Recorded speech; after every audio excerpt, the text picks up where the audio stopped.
Oh, yan. Ayan na. Ma'am, eto na. Kompleto na ang ngiti mo. Opo, sir. Oh, Fully na po, ikaw. sir. After 1 year ko. After 1 year na walang hanap buhay. Okay?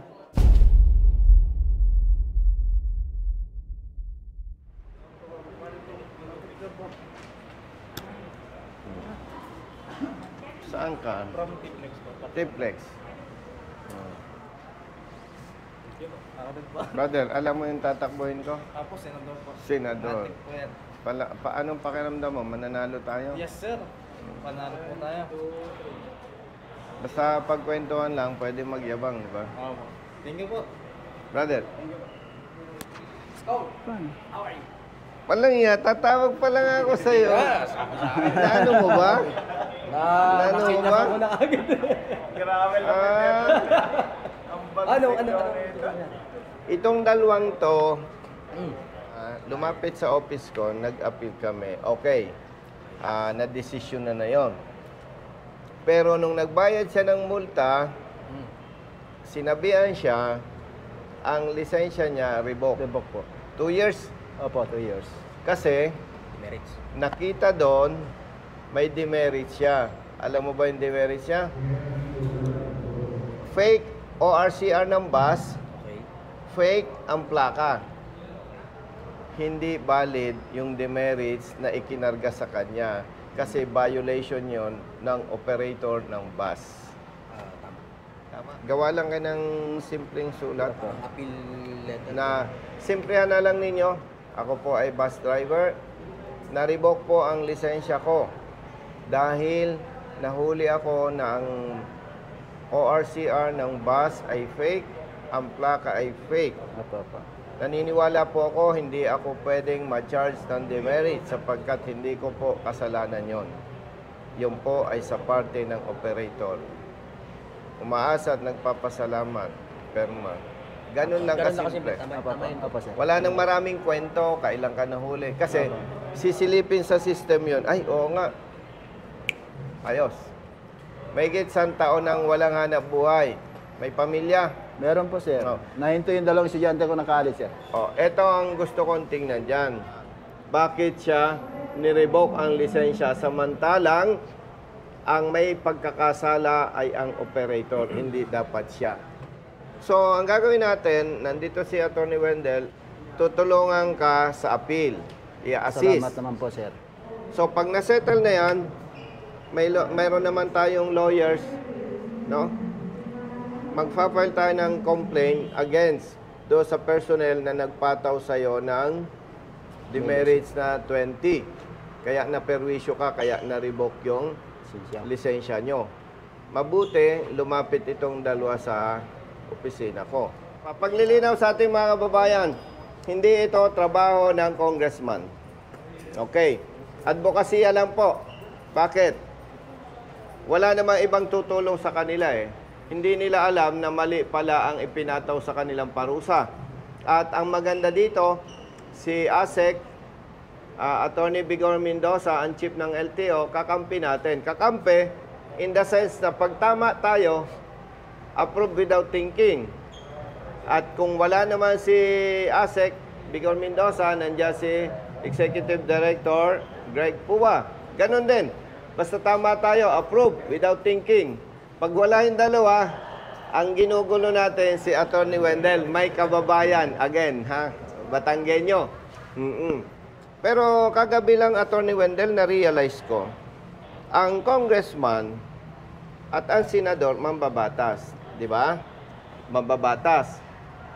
Tanong, maraming batas hindi na ipapatupad ng tama. Sino ngayon ang nagmamalasakit sa mga katulad nila? Wala, di ba? Align pa rin eh. Nagpasa ka ng batas, hindi naman na-implement ng tama. May problema doon. Kaya, Brother Jerry, simula sa 2025, meron tayong bagong advokasya. Real Service Advocates of the Philippines, RSAP. Ang babantayan natin, yung mga masusungit, suplado, masasama ugali na kawani ng ahensya ng pamahalaan. At yung mga nabibiktima ng maling pagpapatupad ng batas. Yes, Kapilas. So, sa ating mga kababayan, huwag po kayong malilito. Bagamat congressman ako, hindi rin ito pwedeng sabihin out of line yung aking ginagawa. Kasi usapang batas ito. Totoo na ang congressman at ang senador mambabatas. Pero ang tanong, kung hindi na ipatupad ng tama ang batas, sino ang tutulong at magmamalasakit sa mahihirap nating mga kababayan? Katulad nitong dalawang ito, pamilyado, may gitnang taon, walang hanap buhay. Mabuti, naisipan nila na dumulog sa ating opisina. Bakit nga pala binabanggit ko ang senador? Congressman naman ako, Parang napatawa yung kababayan ko, Ang taas talaga ng IQ nito, Sabi niya, mukhang may iniisip ka kabayan, Anyway, brother, itong dalawang ito, iwanan ko sa iyo. Just walk Opo, sir. Oo. Kaya binanggit ko na rin po sa inyo yung idinudulog ko para malinaw sa inyo. Sa mga kababayan natin na na-revoke ang lisensya dahil sa demerits, dumulog po kayo sa aming opisina at may kakampi tayo, si Attorney Wendell, Attorney Greg Pua, and ASEC Bigor Mendoza. Isa lang naman ang ating pamantayan. Basta tama, 100% kakampi natin sila. So, yun lamang po at bibigyan namin kayo ng update kapag na-resolve na ang kanilang problema. Pero babanggitin ko na rin sa ating mga kababayan, nagkonsulta na ako, brother, sa lawyers ko, maliban sa aking evaluation, assessment, with respect to ASEC Bigor Mendoza, kasi ang LTO, implementing agency, hindi sila ang gumagawa ng IRR. Paglilinaw po hindi LTO ang gumagawa ng IRR ng batas. Pag-usaping law enforcement, kaugnay sa sasakyan at rehistro at lisensya, yan po ay sa level ng DOTR. Nireview po natin, Attorney Wendell, na base sa aking pagsusuri at kinonsulta ko sa mga lawyers, questionable yung pagpapataw ng demerits sa mga motorista. Opo. Bakit? Ang ginamit na basehan yung IRR nito na katulad ninyo, itong Republic Act 10930. Kung pamilyar itong kaibigan ko, kababayan ko, yung Republic Act 10930, dalawa lamang ang intention ng author ni Senator Grace Poe. One, pag 5 taon yung lisensya mo, sa loob ng 5 taon, wala kang violation, wala kang huli. Ang ibibigay sa yung lisensya, good for 10 years. Opo. That's number 1. Number 2, na intention, layunin ng batas ni Honorable Senator Grace Poe, higpitan ang pagbibigay ng lisensya. Ibig sabihin, yung tamang proseso. At nabasa ko doon, Attorney Wendell, pag ako ay halimbawa, pinekay ko ang aking documents, tapos halimbawa siya ay empleyado ng LTO, at naging parte siya, kaya ako yung nagkalisensya, pero questionable, ako at siya pananagutin ng batas. No more, no less. Yun lang ang binanggit doon. Wala pong sinabi ang batas na LTO, kapag may violations, mag-set kayo ng demerit system, pag lumampas ng ganito, i-revoke ang lisensya. Walang sinabi ang batas na ganon. Yun po ay nabanggit lamang sa IRR. But of course, lilinawin ko po, ang LTO, tagapagpatupad lamang. Hindi sila ang gumagawa ng batas, hindi sila ang gumagawa ng IRR. Kaya po, dapat malinaw natin para hindi naman tayo bumabakbak sa LTO na hindi naman nila kasalanan. Ano po? So, yun po. At ating bibigyan ng special attention yon. At itong dalawang ito, ang buhay na patunay na sila ay biktima nitong ipinatutupad ng LTO na demerit system. Okay, yun lamang po. Maraming salamat at pansamantala magpapaalam ako dito sa aking kababayan at kaibigan. Salamat. Hulog ka ng langit sa dalawang to. No? Okay, Salamat, okay. sir. Oh, papapicture pa sila. Okay, tamo? Picture. Ano, sir? 23 Picture. November. Parehas lang kami dala isang araw. Tatanungin kita, anong Opo. tatakbuhin ko? Yan, sir. Oh, sa Ay, eleksyon. May dalang college ko, sir. Ano, vice president? Vice President? Nakakayanan Uy! namin. Grabe ito. Galit, Pwede galit. kasi. Hindi, galit ka ba sa Pero akin? binoto naman kita ng One Rider Party. One Rider Yun Party lang, list. bukod tayo binoto. O, sino makakasagot? Anong tatakbuhin ko sa 2025? O, senador. Panalo, hindi. Meron na kayo. Wala pa, sir. Tayin ko, tapos Di ba? para may... O, ito muna. Bayad na to. Thank you po. Babantir. Ang ingay natin, nasa LTO tayo. Uy. Ano yun? Anong lakad nyo dito? Pero ito, wala akong license na yan. Conductor license. Hindi kasi yan, sir. Nabayaran na rin, sabi ng operator. Noong 2023, December 23. Hindi ko alam ba kung bayad. Kung anong nangyayari. Okay. Ito, bayad na to. Yan mo OR. Ito ba yung latest? Yan yung ano po, yan yung binigay sa akin nun, sir. Yata ito. Oh, may bayad na yan. Padalwa yata yan. Kasi yung Liga, liga. ang huli nyo ay yung ano eh. Oh. OR, yung fake. Yun nga po. Oh, yun Yan. dapat ang... Ayan o, yung nakalagay. Yung nakalagay dyan sa unregistered eh. Oh, unregistered. Opo. Ay, ito. Unregistered saka CPC. Oo, tama. Huwag yung paghalo-haloin na. Yes, sa'yo to. Apa pa. Wait ko yung letter ninyo ng appeal. Tapos, Ako, katay ko po. Oh, ito pa. Thank you ha. Ingat. basta mo na ganyan. Oh, ito. Hindi, sir, wala kami malapitan dito. Kung alam na lang. Madali lang. Kasi gasa lang, lumapit kami kay Congressman. Oo. Okay. Thank you po. Thank you. Brothers, ingat. Halika.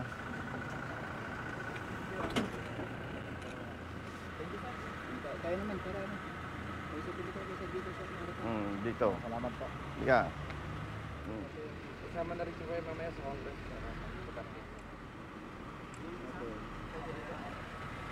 Brother Jerry, hindi na natin to isama. Bigyan ko na lang pangkain.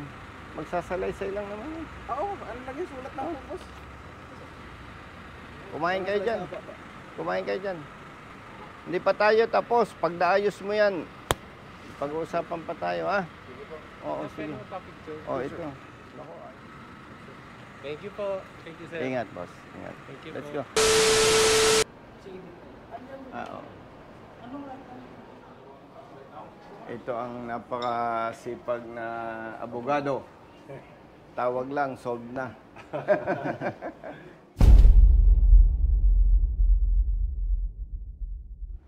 Sa 25. Sa 25 ko pa mag-relax. Oo. Grabe naman. Grabe naman. Boss, Merry Christmas. Nako, sabi eh... Merry Christmas, boss. Thank you po. Grabe, oh. Alam mo, kahit wala akong matanggap na ganito eh. Oo. Hindi, bawiin mo yung pa-Christmas mo sa kanya. Bakit? Ako may Merong Christmas sa'yo, sir. masigit kang pa-Christmas sa kanya eh. Oh, ano yun? Hindi, okay lang. Joke lang, hindi, joke lang. Oh. Siya yung 1 year mahigit nang walang hanap buhay. Na-revoke ang lisensya dahil sa demerits na ang problema, yung violations na naikarga sa kanya, violations ng operator. Eh, may info ko, nirecommend mo na kay ASEC at Okay, inoperma, pirmada na. pinurmahan na ni ASEC. Oo. Kunin natin Oo. anong opinion doon, sir? Apelyido. Guillermo, sir. Yung Guillermo po. Guillermo. Ang apelyido niyo, Guillermo? Opo, sir. Taga saan kayo? Tuwig raw. Naku, tugig ka raw. Guillermo ako kung. Naloko na. Tingnan mo ha. Pero yung ano, sir. Attorney Greg Guillermo. Greg, Po. Attorney Greg Guillermo Owa. Mr. Guillermo. Biktima ng sistema na naabutan nila na matagal nang ipinatutupad. Kita mo, tinamaan pa kamag-anak mo. Sigurado ko kamag-anak niya eh. Bakit? Guillermo, taga-Tugigaraw. Taga-Tugigaraw. 100%. Galing kaming Ilocos lahat yan. Ilocos din ako, sir. Ilocos din. O yan. Okay, tamo, Tubong bilog Ilocos ang kami. mundo. Ibig sabihin, yan yung malaking challenge kay Director na talagang we have to address this problem. Yes. Hindi ibig sabihin magkamag-anak sila. kundi dahil kawaawa. Mahigit ng isang taon. Pero bilog talaga ang mundo. Ang daming mabibiktima, napasama pa yung kamag-anak ni Director.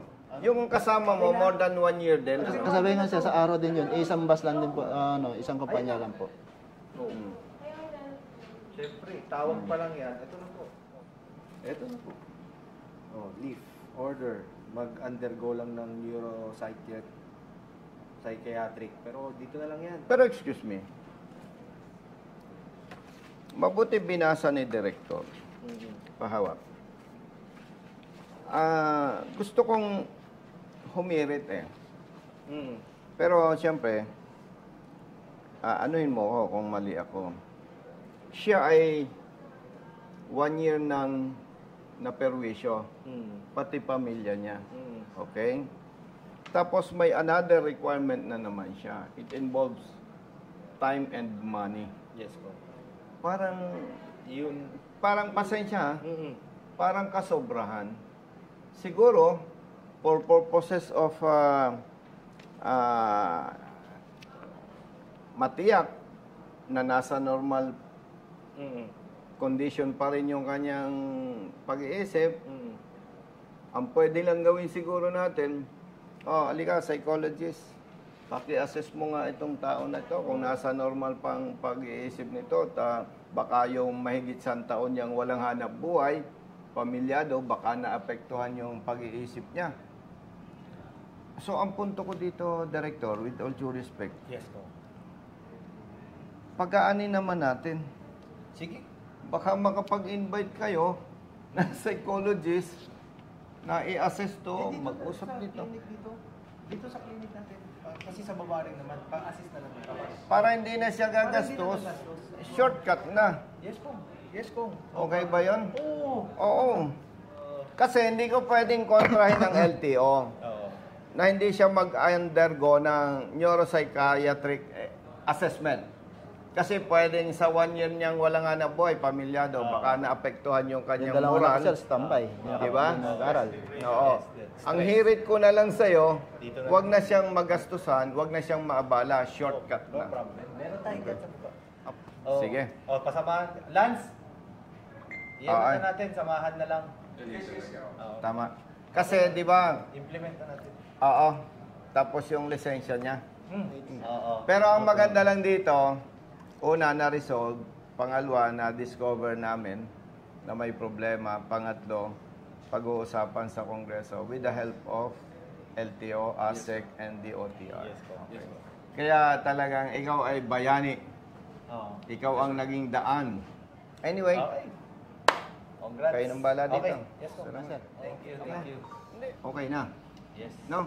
Patawarin mo na lang kung sinong nasa likod noong ini-implement ng LTO. Okay na yun sir, at Hindi ko least. na sasabihin sa'yo kung sino ang DOTR noon, sinong ASEC. Kasi pass is pass. At least mapagbigyan naman kami sa hiniling namin na mawala yung demerits bilang isang Hindi, driver. maganda rin, instrumento ka. Okay? Yes po.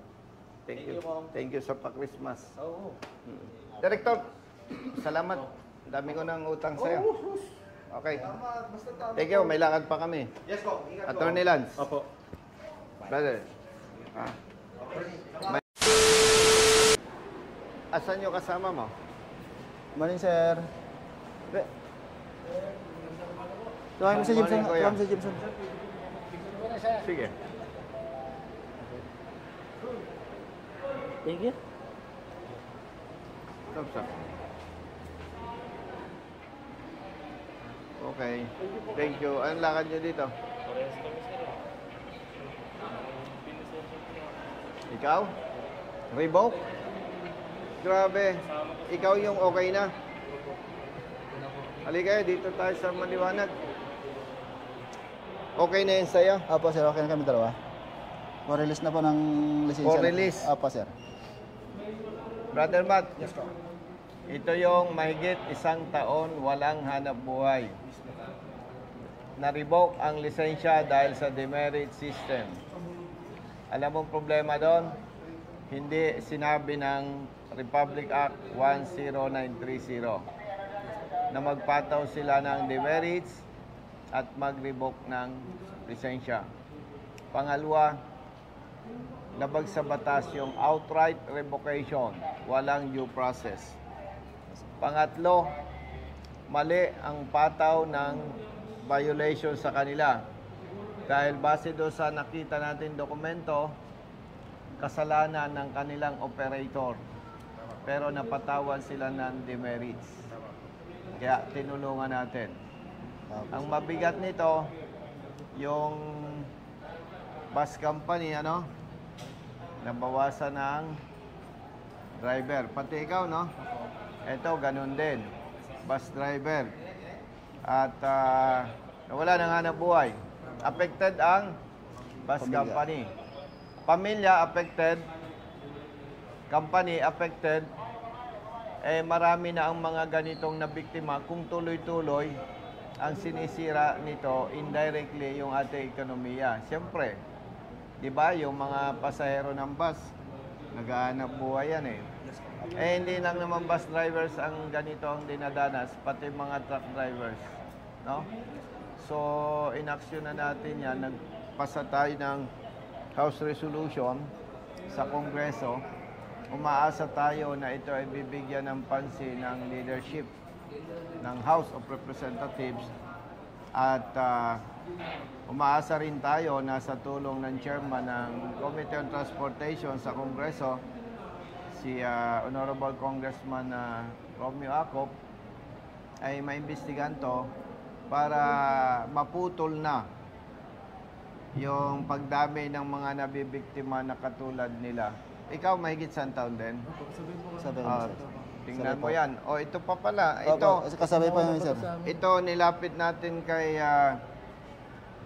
Executive Director Attorney Greg Pua at kay Attorney Wendell.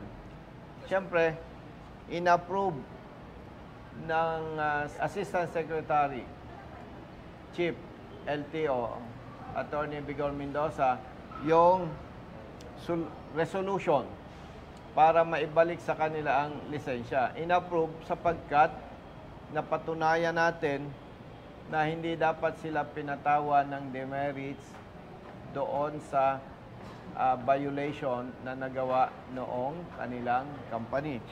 Ikaw, kapatid, ano naman problema mo? Bus driver ka din. Mahigit 100 taon ka na rin na walang hanap buhay. May pamilya ka. Yon, brother, ilan ang anak mo? Maliliit pa. Ang misis mo, may hanap buhay. Kita mo? Kita mo? No? May gitsang taon nang walang hanap buhay kasi ang kanyang talento pagmamaneho ng bus.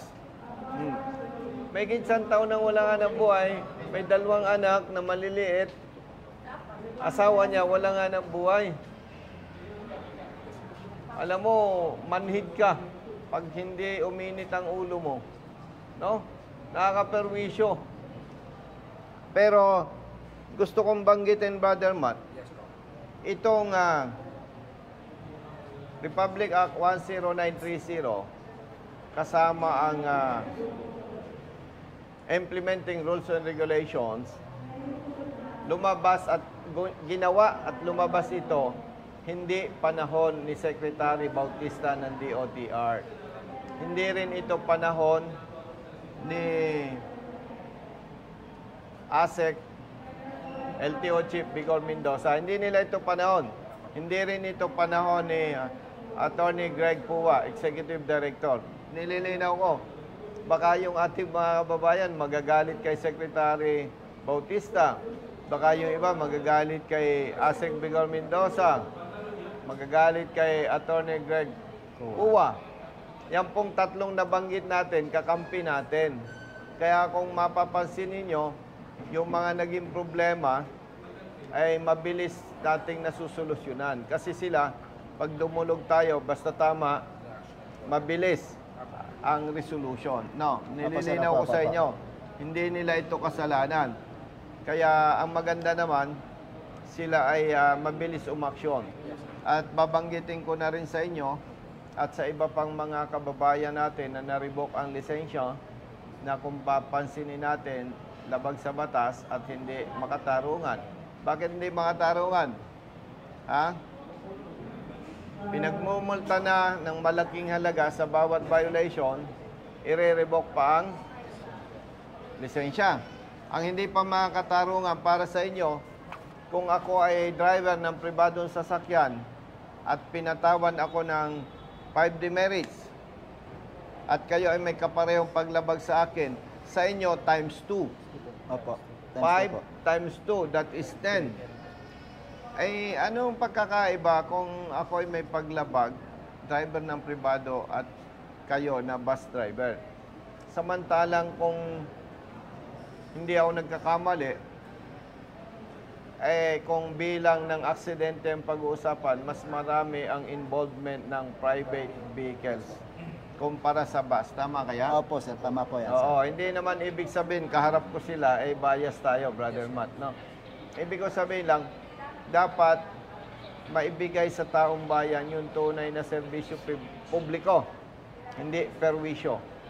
No? So, ibig mo sabihin, ganun din kapareho. Opo, sir. Bus driver ka. Nanahuli siya November 9. 6 yata. Sa amin, November Sumulat 16. ka na sa opisina ko. Hindi pa po, sir. Kasi, sir, Kasama sa kanila, sir. Ah, Kasi lang po siya. ganito. Sumama ka sa opisina ko. Para ako ay may kapangyarihan na sumulat sa LTO para sa'yo, susulat ka, alalayan ka ng aking staff, tapos mag-a-attach tayo ng documents. Tutulungan ka namin. Opo, Saan sir. bang releasing ng lisensya? Second floor po, second floor. Second floor? Opo, doon sa kabila. Saan? Doon sa kabila, sir. Sa kabila? Punta natin. Tulungan kita. Ha? Saan ka ba nauwi? Brother Matt, kaliliit pa nung anak niya, oh. No? Talagang, nako. Saan ang releasing ng lisensya? Second floor po. Second floor po. Thank you po. Good morning. Ma'am, good morning. Merry Christmas po. Yes po. Morning, ma'am. Ma'am, in-assist ko lang ito. Opo, sir. Ano po yan? Tayo lang kayo dyan. Ano po yan? In-assist ko na lang sa iyo, ma'am, kasi ito ay more than 1 year nang walang hanap buhay. Opo. May decision naman po yata. Meron sir. na po yan. Opo. Sige, sir. Upo ka lang po muna, sir. Okay po. Babasahin ko lang po. Okay po. Sige, sir. Siyempre, dadaan sa inyo. Wala akong nakitang problema, madam, sa Republic Act 10930. Doon kami may nakitang problema sa implementing rules and regulations. And hopefully, by January po, maimbestigahan at maitama. Opo. Magkaroon ng revision, sir. Ano po? Sige po, intay po Yan. namin. Ano yun ko lang, sir? Pa-print out ko lang. Sige. Ano bang pangalan yun? Yan. Nangitin natin si Kuya. Kapareho. Pareho din. Demerits Papaano ko lang yung ano. Okay. Ganun lang din naman yata ang problema. Parehas lang. Ayusin lang. Magandang pamasko naman sa... Oo naman. Kawawa naman eh. Gusto mo, hati tayo doon sa may gitsang taon nilang walang sweldo. Hanggang kailan. Tatlo? Dahil dito. Dalawang huli ko si Yerbo po. Ibigay mo Okay. sa akin itong papel. Request niya, 49. Pero nabayaran mo na yung yung mga fines. Nag-appeal ka na pala, January 2024. Ang tagal na yan. Pa sila tumatawag hanggang ngayon. Ay, wall. Grabe. Naipit, boss. Sa kadamihan. Dati kasi nung Hindi, ganito. relatively nyo pa niyang kami na yun. Ganito na lang kapatid, no? January 2024, nag-appeal ka, di ba? Ipatrace natin kung sino ang dapat kasuhan dito, no? Kapareho nyo, no? Opo, sir. Opo. Fake ang papel. May ticket ba dito?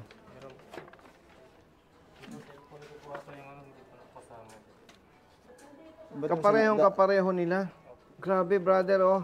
January 2024. Akala ko, Naka-release na pala ang sasakyan. hindi siya nag-appeal. Dahil lumapit kayo sa akin, diyan pa lang nahuhukay. Siyempre, pag lumapit sa office ko, evaluate ko. Pag nakita kong tama sila, lalapit ako sa inyo. Okay? pamilyado, dalawang anak naman. Ipakita mo yung picture ng anak mo para si Attorney Wendell ay lalong maawa sa'yo. Dalawang maliit na bata, asawa niya, walang hanap buhay. Parang gusto ko nang gawin agad. Ngayon ay Miyerkules. Uhulaan ko yan bago mag-Biyernes release yan. Galing. Masalali sa inyo, attorney. Salamat sa iyo, Attorney Wendell. Kasi alam mo ang gagawin na hindi ko alam kung tama ako, brother. Titingnan ni attorney yung documents. Pag nakita niya, kamukha nung kaso nung dalawa. Ay mga papalitan lang yan. Alam mo. Alam mo ba't alam ko? Sinong estudyante hindi nangopya nung nag-aaral pa? Diba? Sanay tayo mangopya. Diba? Ang iniiwasan ko lang talagang makopya yung pangalan ng katabi ko. Kalokohan eh. Gagayahin. Hindi. Tsaka in your case, enforcement kayo. Hindi nyo pwedeng questionin. Diba? Kaya na rin namin, sabihin sa amin, Hindi. yung proper enforcement yan. Hindi. Tsaka wala kayo sa position para questionin. No? Kaya tulungan mo. Sige, brother. Action na natin yan. Brother, alika. Si Attorney Wendell, hindi na yan mag-break time sa lunch. Kasi nung makita yung dalawang anak mo, awang-awa siya sa'yo. Salamang ka. 2 years older si madam sa akin, ano? Okay lang. Di ba? Hindi man halata. Hindi naman. Sipag mo eh. Oh, sir, ikaw din. Masipag ka din. Hindi. Sige, ingat Salamat po, kayo, ma'am. Kunwari Merry Christmas lang po. ako. Salamat po. Salamat po, Oh, ma'am. gasan. Kayo. Ito pa dito. Oh, yan. Ayan na. Ma'am, eto na. Kompleto na ang ngiti Opo, mo. sir. Oh, Fully na po, ikaw. sir. After 1 year ko. After 1 year na walang hanap buhay. Okay? O sige, pasalamat kayo kay ma'am. Thank you, ma'am. Merry Christmas po. Ma'am, dito ka sa tabi namin. Hawakan niyo yung lisensya niyo. Bakit yung lisensya niyo? Yan.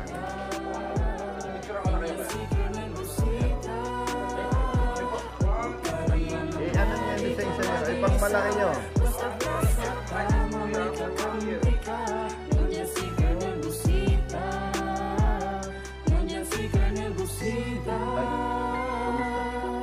Bilat sa init, minsa'y basa din ng ulan. Pawis na gumuguhit sa mismo ring katawan. Kadalasang sumisingit, pagod nararamdaman. Ngunit diretso sa pagpigit, kumalaman ng tiyan. Bawat daanan masikip, pinipilit malusutan. Marating lang ang lugar na dapat kong puntahan. Maihatid ng pagkain, serbisyong Ingat kayo, ha? nakalaan. Para sa mga taong kailangan kong pagsilbihan. Yung mga may Napili kong hanap buhay, makipagsapalaran. Magdamag man sa daan, puyat man ay tatatagan. Para sa pamilya ko na laging nakaabang. Handa akong gawin lahat. Congratulations! Magpapalong ng marangal. Kahit pa may sandaling tila ba Ayan, thumbs up, natatapakan ng karapatan sa tuwing minsan ay nararanasan. Di patas Okay. na pagtingin ng ilang nanunuko. Ingat kayo, ha? Mga taong Tawagan, ha? abusado sa kimsa O, may kapangyarihan. bas ang minamaneho mo, no? Thumbs up, syempre. Thumbs up. Thumbs up. Yan. Okay. Salamat po. Tol, thank you.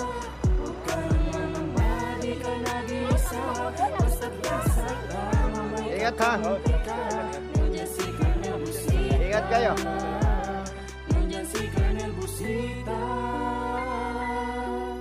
May pagkakataon din na tila naaapi. Mga tama na katwiran ay naiisang tabi.